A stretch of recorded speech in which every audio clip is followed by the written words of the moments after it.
Hi everyone again. This is the Fire Guys Oddcast Part 2 with Mick Hawks. So we're going to ask a bit more about Hawks & Co. Mick. So your business Hawks & Co. Some people have seen probably on LinkedIn and social media, but for those that haven't, can you tell us about it? Yeah, so Hawks & Co. came about is two and a bit years ago, having done 22 years in corporate security. Yeah. I just thought, I wasn't impressed with some of the security companies. It was all about making money off people. And I've seen really good security companies. I've also seen really bad. So it's a matter, and I just thought, let's go out there and try and make a difference. Let's go out there and help people. So I thought, Hawks & Co., purely because of the name Hawks. I've got 3 boys in the military, so they can join us at some stage, and my daughter, who can help out. So very much a family-orientated organisation. Yeah. Very, very bespoke, very niche. I would, because of my background, some of the stuff. And bearing in mind that we are competing against some of the big boys in the market, especially for kidnapper ransom, bomb threats, active shooter, all this sort of stuff. Because we're a bit of a one-man band. And now, for me, that's not an issue. I spent 15 years as head of security for SBM as a one-man band, operating all around the world. 0 security incidents worldwide. So what we do, we know it works, and we know how it works and stuff like that. So I came over really was to try and make a difference to people, and actually go out and help people, which is why we got into the rural side of it. Yeah. Because I live on a farm here, and some of the stuff we used to do over in covertly in Northern Ireland actually would help the farmers. Yeah. If that makes sense. Yeah. So we've got a bit of a background.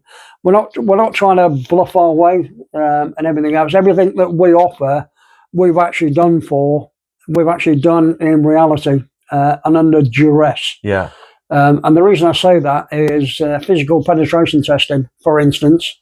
You can't teach that in a classroom and then expect people, when you've done, Milosevic in Serbia, when you've broken into his compound to do a target pack on how to snatch him, capture is not an option, if that makes sense. Yeah. When you're breaking into houses in Northern Ireland of hardcore criminals and terrorists, capture is not an option. That is born out of pure experience. And it's that sort of stuff that we like to pass on. Same with active shooter. So we're just trying to do something different, and actually help people.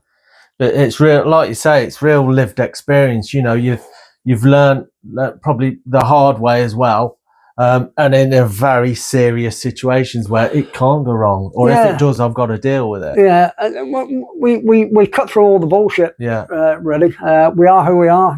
When I teach, I'm dressed like this, especially when you're teaching with kiddies.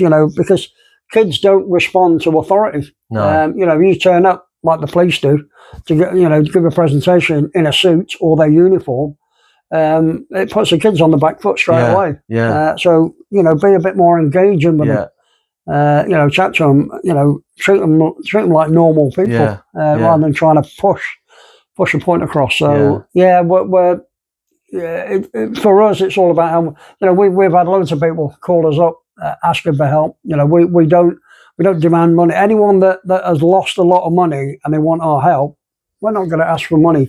They've just lost a load of money. So we'll come and help you. Yeah. Tomorrow, heading over to a guy who's lost a lot of money to help him out. Really. All we would expect back really is the fuel money and a bacon sandwich. Yeah. Yeah, that's really good here. Really is. You mentioned, because where I'm from, it's very rural as well. Yeah. I know there's a lot of problems with farm machinery, farms equipment, vehicles, etc., being stolen, and that's one of your services you offer. So, they say there's a farming company now watching this. Why should they contact you? Yeah. Why should they use you? Because the NFU at the moment. So they've got a security plan in place. strategy. But it's all about recovery equipment. So it's geared towards helping the police, not the farmers. And it's all about, let's find the equipment after it's been stolen. Well, for us, that's it's like bolting the door after the horse has gone, like, So now we went down to Wiltshire and gave a presentation to the rural crime units down there. And they actually said, mate, what Hawks & Co offer is actually the missing link, because the police do their bit, CCTV electronic thing does their bit, we focus on the farmer, and that closes that circle.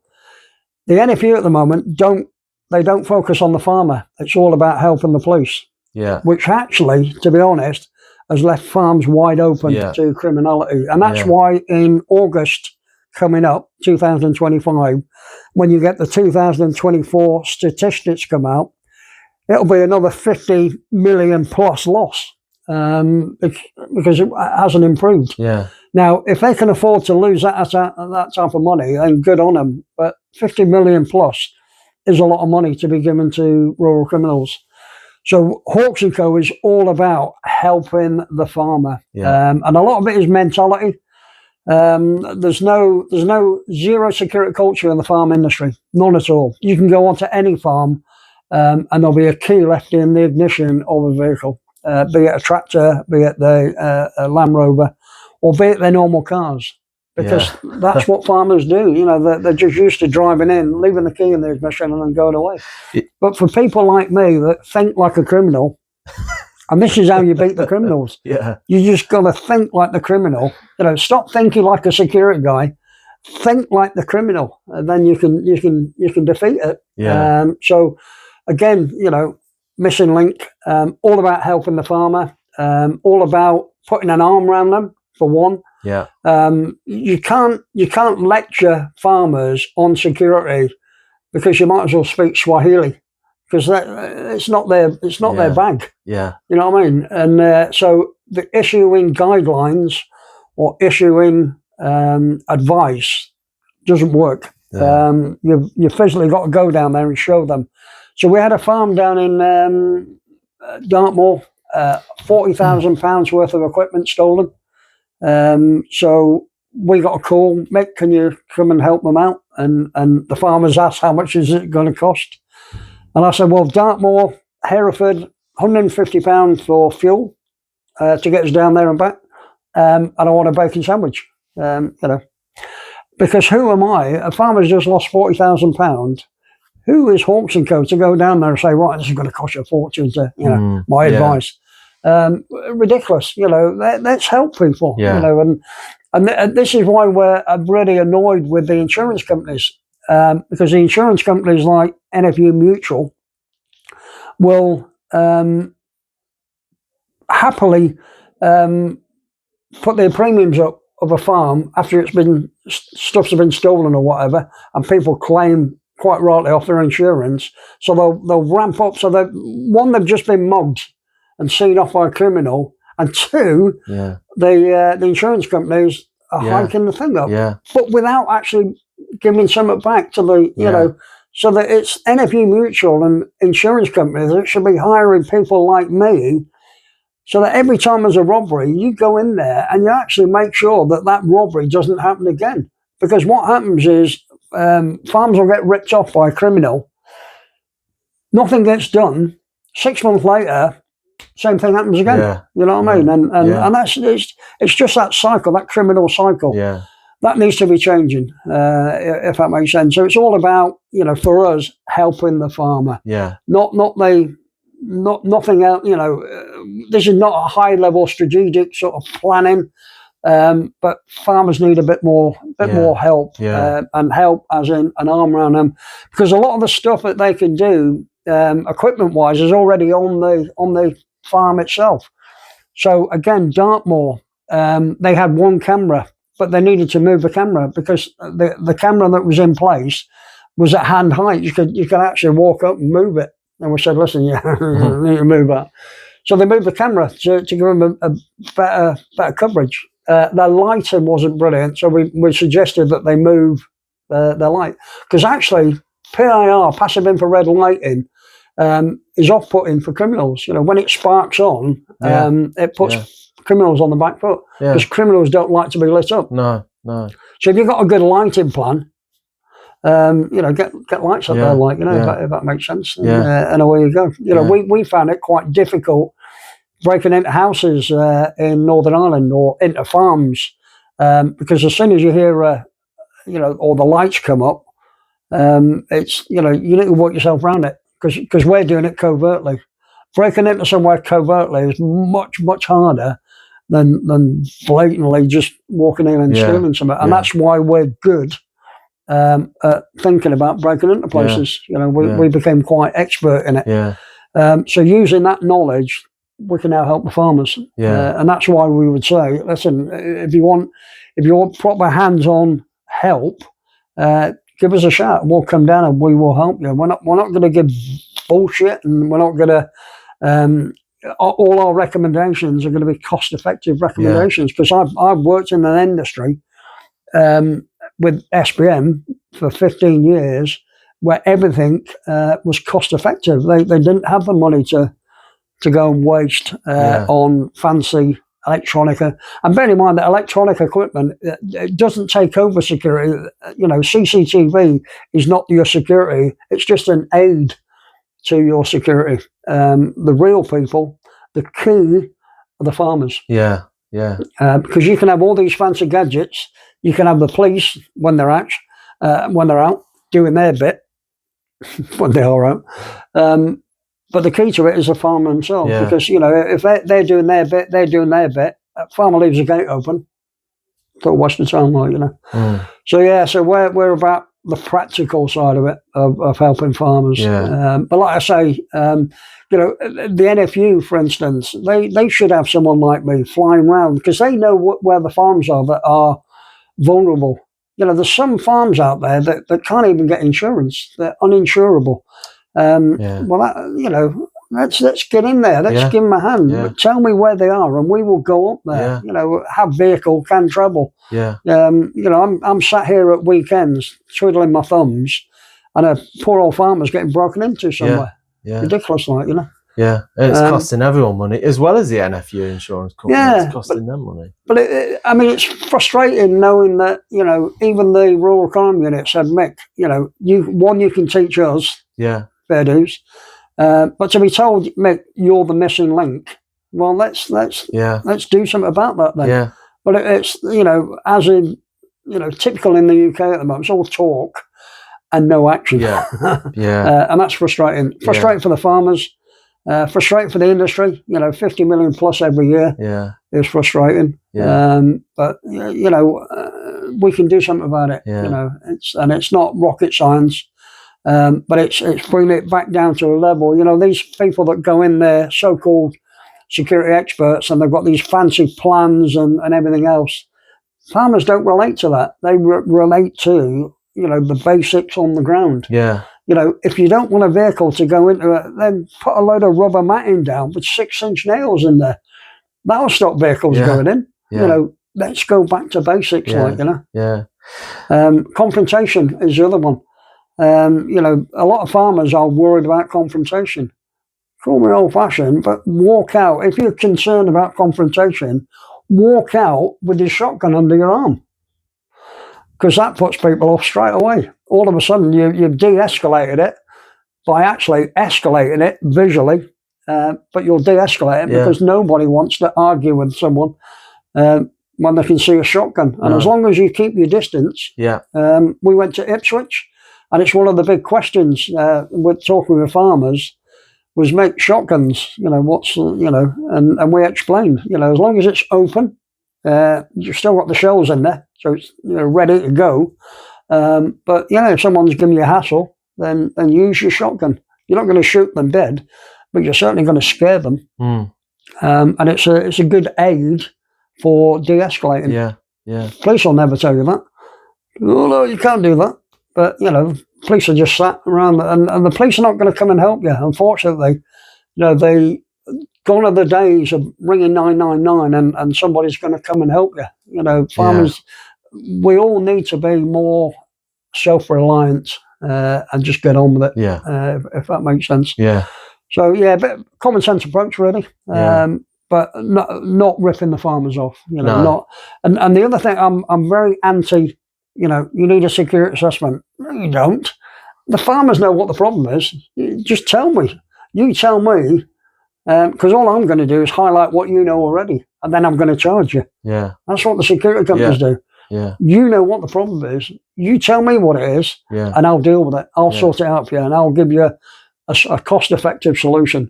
I'm not going to go on a farm and say, oh, by the way, because he knows that. He knows that he's losing this, that, and the other. So anyone that offers to do a security assessment of a farm are just wasting the farmer's money. Farmers know they know their farm much better than any security guy because it's their farm. And it sounds like the advice you're given, it's all very practical based, isn't it? It's simple stuff to follow. It is. It's simple and it's common sense, and it's using stuff that they fuel, for instance. Go and hide your fuel site. Don't make it really obvious. Quads, all-terrain vehicle, lock them up. Go and stick them in a barn. Again, Dartmoor. Just taking a walk past the road. You took a look, and you look left, and you saw there are two brand new quads and a really nice but you can see that on the road. Yeah. Now, if I can see it, so can the criminals. And all you're going to, same as dogs. Some of the dogs that they use. They're talking about 10 grand's worth of animal. Really, when you put the effort in and train these dogs, they're an asset to the farm. But again, going down there and these dogs running around and okay, they might bark, but they're soft as hell. You pick one up and you're away with that. That's 10 grand's worth, and that devastates. That will devastate a farmer when he loses his dogs. Yeah. So let's use a bit of common sense here, Yeah.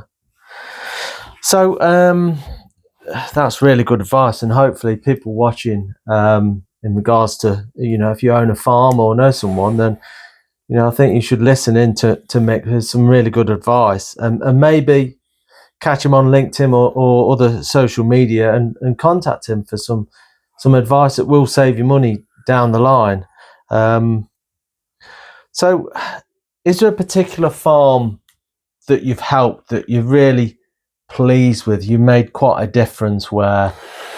Two really. There's an organisation called GS over in Cambridgeshire, I suppose. So we got called in initially to do a sort of presentation, really, and it really just to highlight what the problems are. And at the end of it, and it was a 4-hour presentation, so quite long, and we had a lot of the farm managers turn up.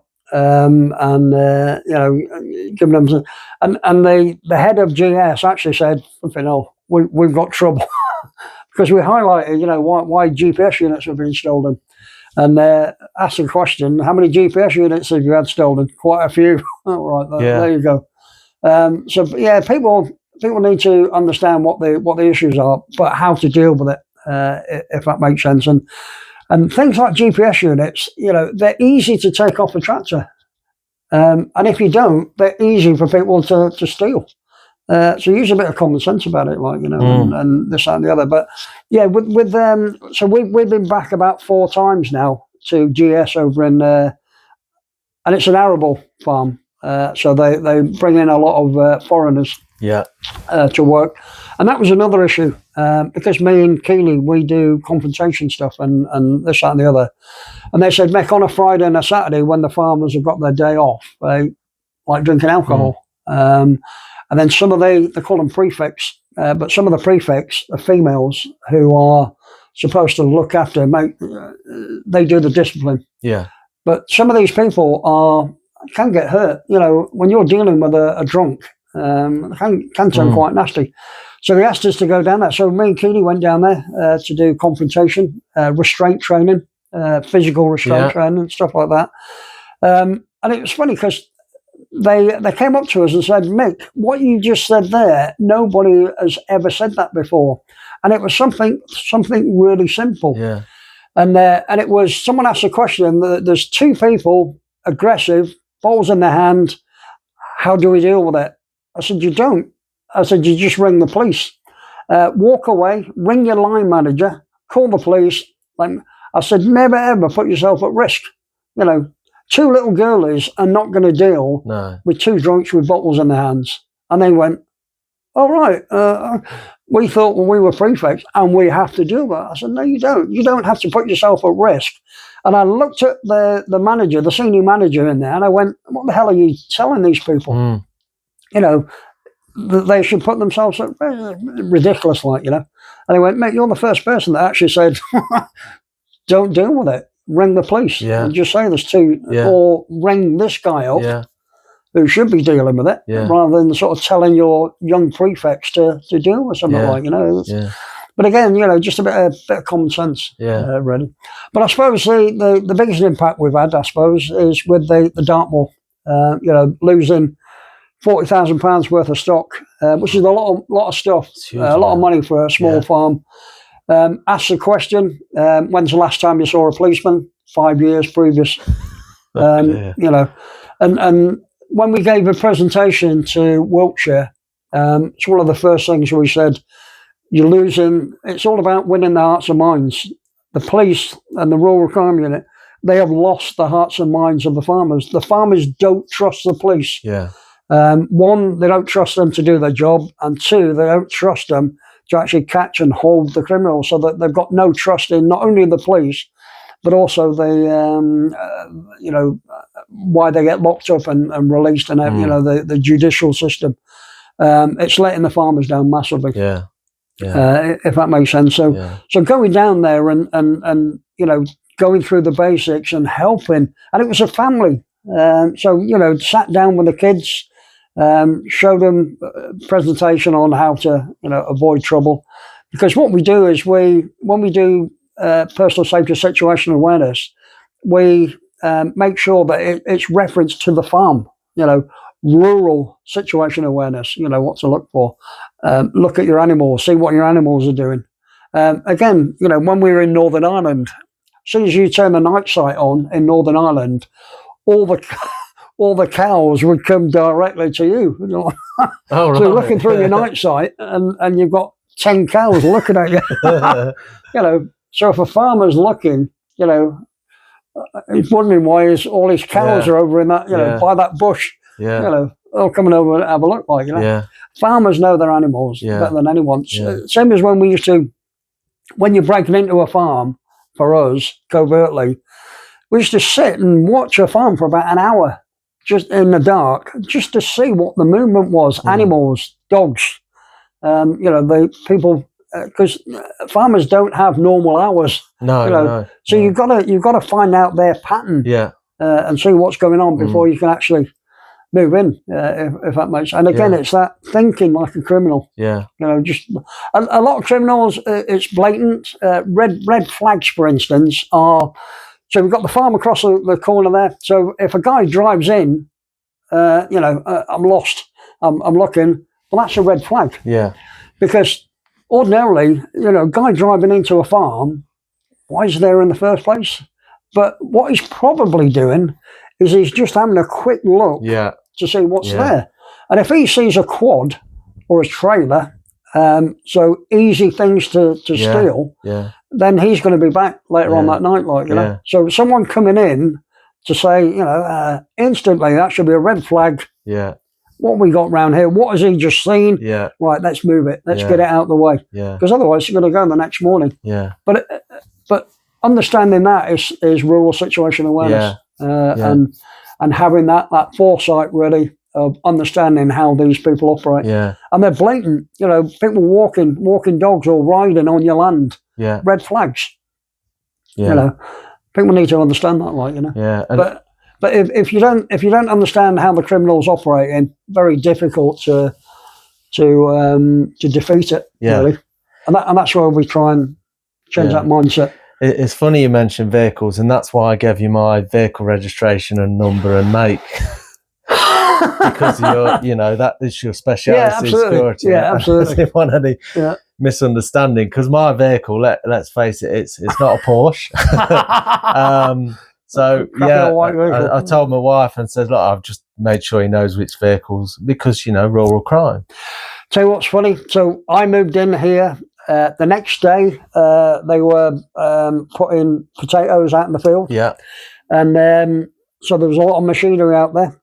For about 3 or 4 days, all the machinery disappeared. And then I was walking the dogs and a vehicle turned up, 4x4 vehicle, sort of drove in, Yeah. turned around and then drove out. I went straight to the farmer woman here, Mr. Suspicious. Yeah. Knocked on the door. Excuse me, but strange vehicle, registration. And she went, oh, sorry, mate, but thank you. That's the farm manager. But for me, it was suspicious. Yeah, that's because right, he might have been. I wonder where all them vehicles are. Exactly. Yeah. You know what I mean? Yeah. So, but that's situational awareness for us. That's which is normal. People assume that situational awareness is something that you pick up and read about. You practice it. You people teach it. You understand it, and then you go out and you practice until it becomes second nature. Because at the moment, with the farm industry, anything to do with security is a chore. When you've got 50 chores to do, that security is right at the bottom there. Yeah. If you've got a security culture and everything you do is instinctive, then that it no longer becomes a chore. It becomes automatic, instinctive. You'll do it. You'll shut the gate. Yeah. You'll take the keys out of the thing because you practice and practice. And that's what you're after. You're after people to completely change the way they go about it and start thinking security, do it, because it then becomes second nature. And it's no longer a chore. They're just doing it, and it's so you got rid of that chore now. Second nature, and that's what you're after. Yeah. But trying to get that into a farming community that have got zero security culture, and honest, this is no disrespect to the farmers because I know how busy and hard working they are, which is why we're trying to help them. But criminals know that. Criminals know that they can go on any farm, blatantly walk in there. Classic one. I went to the NEC in Birmingham, and NFU Mutual were there. And they, before I'd even opened my mouth, some guy came over and gave me a yellow, a high visibility vest. Okay. NFU all over it. And, thank you, much appreciated. Guess what? I can now go on any farm, put that on, wave at people, clipboard, and bluff my way, and just go and have a quick look at vehicles that have got a key, jump in a car and drive off. Thank you for that high visual. So you just give me a prop now that I can use to break into farms. And again, that's that security culture. Don't give away stuff, because at these farm agricultural shows and that lot, bad people go to them, really bad people. And what it is, so the newest tractor that's coming out on the market, they'll go and talk security about tell us about the security, mate, And you're talking to a flipping criminal. You're not talking to a farmer. You're talking to a hardcore criminal, and he's gleaming all that intelligence from you. But unfortunately, people, because they've got no security culture, they just take everyone that's at an agricultural must be a farmer. They're not. They're bad people there as well. Same as WhatsApp groups. Oh my life. WhatsApp groups, which people use a lot, but anyone can join it. My friend, can you get him on there? Yeah. There's no real vetting. So you're sending, I've got a load of stuff here, and criminals are on these sites, and same as magazines, agricultural magazines, that's where these people are getting all their intelligence. Social media. Oh my life, the worst thing. So a farmer telling people that he's off on holiday. Thank you. You know what I mean? It's just, understanding really. But unfortunately, the world's not getting any safer, and rural crime escalated. So we need to be a bit more robust. Well, listen, I know you need to get away. But I'd really like to say that if I was a farmer, I'd definitely use them. Definitely. I don't want to be a farmer though. But I thoroughly recommend your services, and I know you do a lot more. So if you want to learn more about Mick and Hawks and Co, then just look on LinkedIn, social media. I'll put some links on this when I post it on LinkedIn and YouTube. But yeah, contact Mick, because him and his company will save the rural community time and money and a lot of stress. Yeah, absolutely. Getting burgled, getting things taken away that you've worked hard for is going to, ruin your day, ruin your week. So, yeah, thanks, Mick, and hopefully we'll see you again. Yeah, absolutely. It's all about helping people. Yeah. If that may, and I'm not a fan. I don't like bullies, and I don't like criminals. And because I live in the rural countryside, I know that it's easy pickings against the farmers. And again, that's no disrespect, but anything we can do to help take away stress and that lot, we're more than happy to. Yeah. I'd rather be helping a farmer than sat here on a Saturday, Sunday, twiddling my thumbs. Making a real difference. Yeah, it does. Yeah, absolutely. Yeah. So contact Hawks and Co. Thanks, Mick. Pleasure. Appreciate as always. your time. Pleasure, Thank you mate. very much. Yeah, thanks, buddy. Thanks, mate.